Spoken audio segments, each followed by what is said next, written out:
అర్థమైతే మా సవాల్ని స్వీకరించి మాట్లాడు.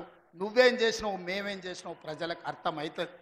అందుకే ఇవాళ ఆర్టీసీలో బస్సు అయినా, ఆడబిడ్డలకు 200 యూనిట్లు ఇంటికైనా, 500 రూపాయల సిలిండర్ అయినా, యువకులకు 55,000 ఉద్యోగాలైనా, 21,000 కోట్ల రూపాయల రైతు రుణమాఫీ అయినా, రైతు భరోసాలో 12,000 కోట్ల రూపాయలు సంవత్సరానికి ఇచ్చిన ఉపాధి హామీ కూలీలకు ప్రతి ఇంటికి 12,000 రూపాయలు ఇవాళ ఉచితంగా ఇచ్చిన ఒక్క సంవత్సరంలోనే ఇవన్నీ పనులు మనం చేసినాం.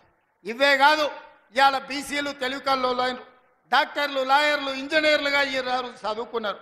ఐఏఎస్లు, ఐపీఎస్లుగా వాళ్ళు రాణిస్తున్నారు. మేము ఎంతమంది ఉన్నామో లెక్క చెప్పండి అని అడుగుతున్నారు. 1931 100 ఏళ్ల కింద తెల్లదొరలు లెక్కలు కట్టారు కులగణన. మళ్ళీ ఇవాళ వరకు కట్టలే. 7 దశాబ్దాలైన స్వతంత్ర దేశంలో బీసీ కులగణన చెయ్యలే.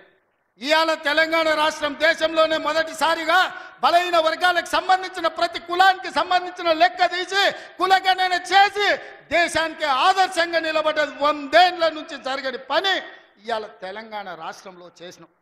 మాదిగ ఉపకులాల వర్గీకరణ ఏండ్ల నుంచి కొట్లాడుతారు. 30 ఏండ్ల నుంచి వందల మంది పిల్లలు చచ్చిపోయిన కొట్లాటలు.